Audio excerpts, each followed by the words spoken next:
Hello, welcome to San Diego Zoo.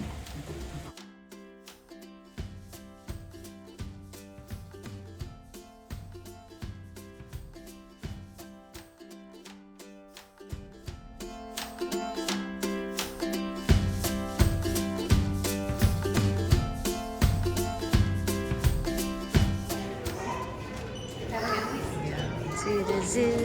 We're going to the zoo. Thank you. Bye. Kylie, hi. Excited. Say hi. I'm gonna see the animals. Bye. Tara. Go to the zoo.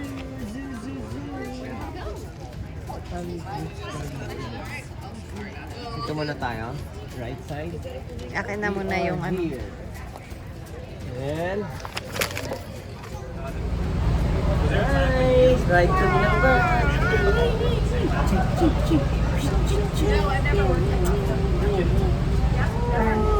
Let's go.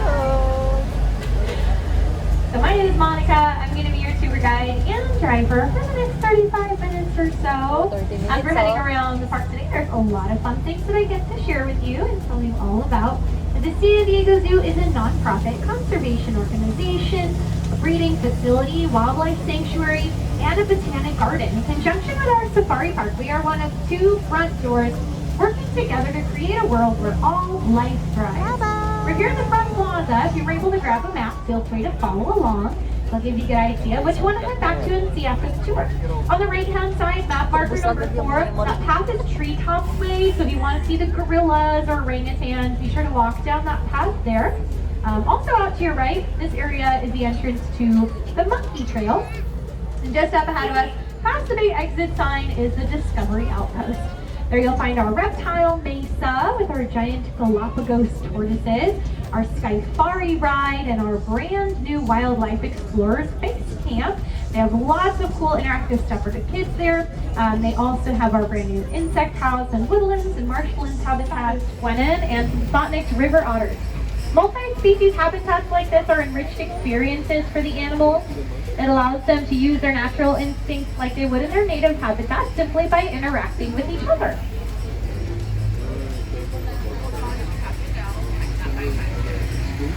How was it? Yeah. So we're down on Parkway, and we're at map marker number 15, your right-hand side there. That's the entrance to the Asian Cat Trail. Looks like they have it closed off today, but if you continue up the main road to your right, the Panda Trek is open to see the little red pandas at the number 14. And that big green bridge out there, that's the Basher Bridge, where the elevators are to get you up and out of this canyon. On your left, all of our flamingos. All right up front today, too. So we have Mami, 2 kinds of palipat-lipat ako flamingos eh. in here. We have the American Dito ka kaya? or Caribbean flamingos, very Para dark pink papasahan in yun. color. And the lighter colored flamingos, those are greater flamingos found in Africa. If you're on the Ayan. upper deck to your right-hand side, that's our Eagle Trail. I believe we still have our Andean condors out on that Eagle Trail, so you might get a glimpse of them if you're on the right side of the upper deck there. Down here we also have a kangaroo bus stop in the canyon. So to your left you'll see this little yellow kangaroo shaped sign. And the kangaroo bus is a double-decker, but it provides a different service. They're for transportation. They come about every 15 minutes for pickups to all 4 of the kangaroo bus stops around the zoo. And stop number 2 is a great place to hop on that kangaroo bus if you want to avoid hiking up some of the very steep hills like the one we're about to make our way up right now.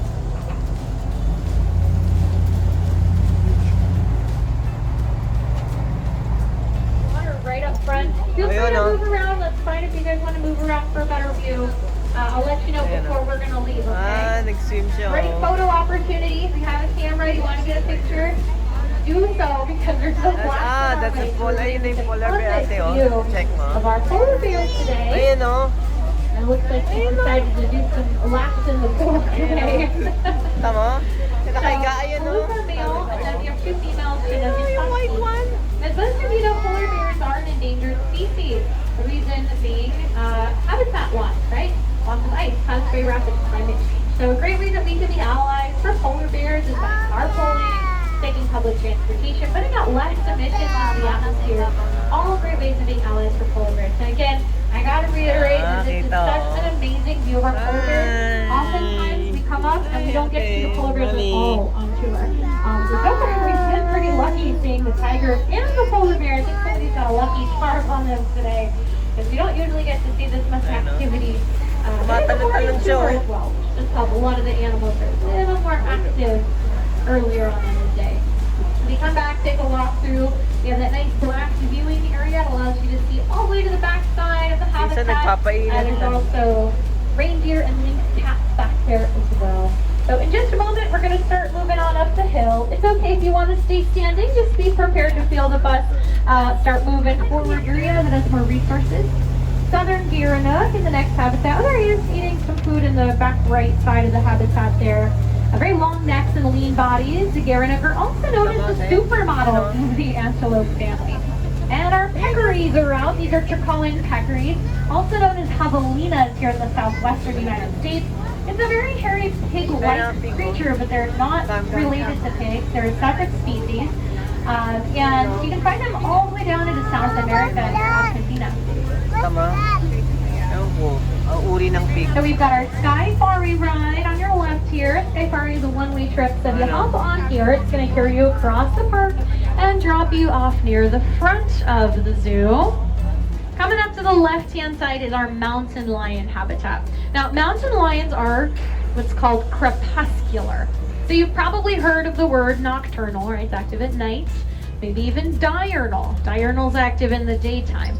But crepuscular, like mountain lions, they're most active at sunrise and sunset, or dawn and dusk, to be exact. So they're probably already tucked away looking for a place to nap for the rest of the day. But you can see on your right-hand side are African lions. We have Ernest and Miss Ellen.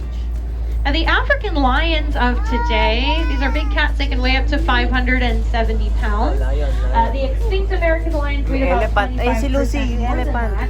And as you walk through Elephant Odyssey, we have all these animal replicas out here, so you guys can compare those size differences to yourself. So it looks like right now they're just kind of sleeping, resting, relaxing, you know, flying around. They spend about 18 hours a day. But if you come back at sunset almost every evening, they let out a really loud roar. And you can hear that lion's roar from about 3 miles away. Ayun yung elepanto. Ayun yung elephant. Wake up and do that. And they do roar in the middle of the day sometimes, but sunrise and sunset is usually the easiest time to catch the African lions more active. Elephant nakita mo? Yesterday they had our 2 young male African elephants out here, and we have the boys out here, so we'll see. Get a glimpse of them. If not, they might be over near the care center, so I have to make our way. Oh, I did see a tapir down there. Yeah, let's head around the care center. We'll actually get a chance to look at the inside as we make our way past this big building here. This is where the wildlife care specialists bring the elephants in for routine checkups. So they'll get a nice foot scrub, almost like a pedicure for them while they check out their feet, their trunks, their overall health, and that's kind of their way of asking for a little extra attention. All they're missing is a little service bell, I think. Then we have our secretary birds. Let's see, is there one up on the tree? Wait, bird, okay to. The easiest way to tell apart an African from an Asian elephant? Yeah, their ears, right? So if you take a look here, Shaba, she has very, very big ears. In comparison to the Asian elephants, their ears are going to be quite a bit smaller. She also has very large tusks. In African elephants, both male and female have tusks. It's in the Asian elephants with the smaller ears, and the Asian elephants only male have tusks. But Shaba is and both of our females are over the age of 40, so they're both retired from breeding. No more babies for the ladies here. Our elephants that are still having babies are up at our safari park. But one really cool thing they were able to do is to study the elephant mother's milk for the purpose of coming up with a better milk substitute for the orphaned elephants out at Reteti Elephant Sanctuary in Kenya. And they found that goat's milk was the best substitute for the orphan. Being a female Asian elephant, she does not have tusks. If she were to lift up her trunk and show you the inside of her mouth, she actually has what looks like 2 little miniature tusks. And each one is called a tush instead of a tusk. So tushes instead of tusks. They're very cute. So Mary is 58 years old.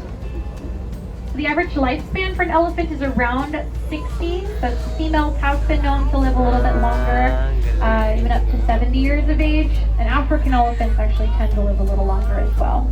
But Mary's eating out of the base of this useful tree. You can see the little chain hanging out of the bottom. She's got to grab that with her trunk and shake it around, and that makes the food fall out. It's important for elephants to utilize all of the same muscle movements here as they would in their native habitat. So food at different levels, reaching and pushing and pulling, picking up large and small objects, and walking and exercise are all very important as well.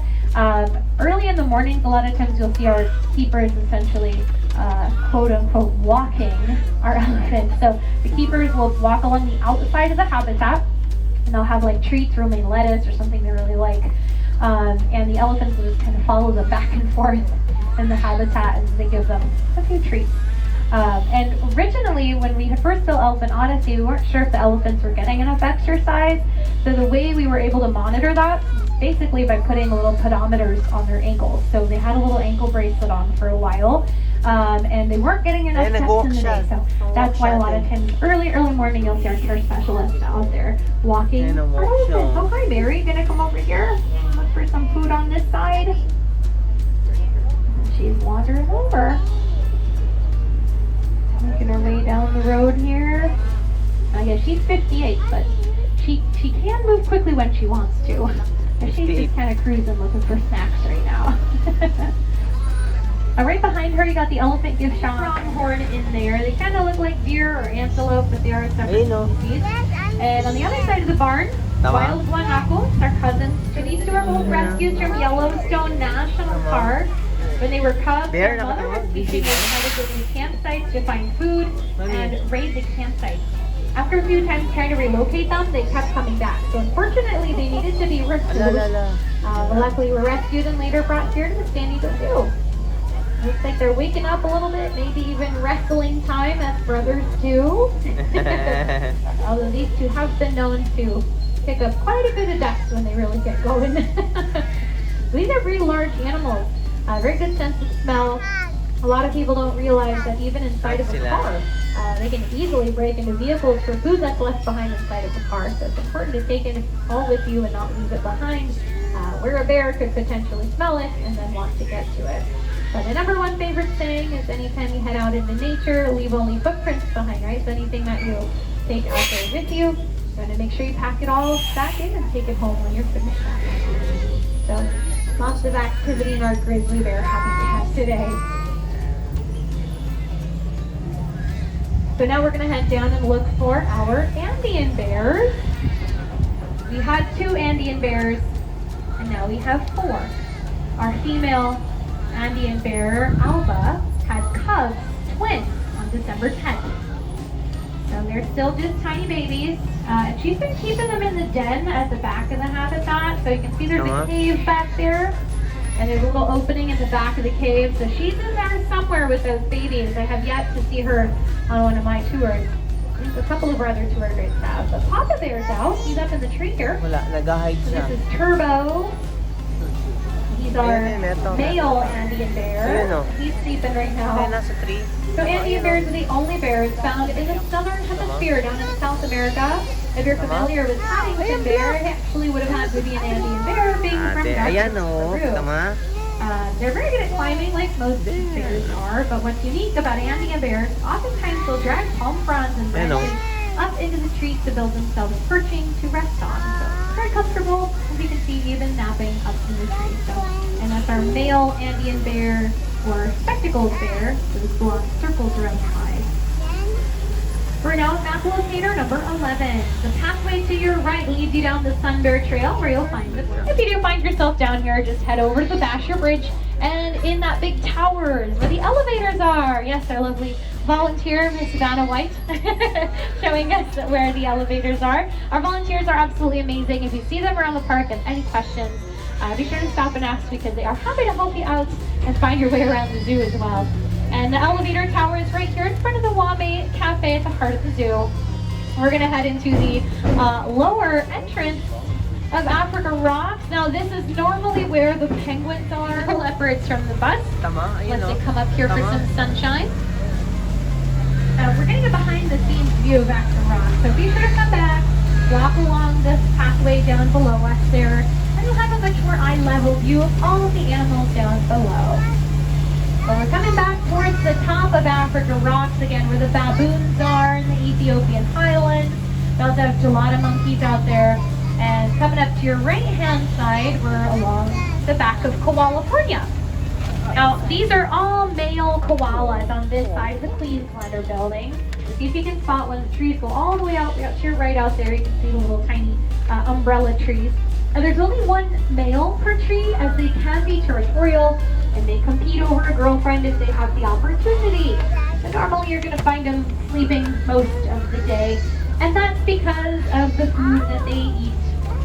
Koalas are eucalyptus, right? And the eucalyptus leaves are toxic. Koalas are capable of eating and digesting eucalyptus, but it does take a lot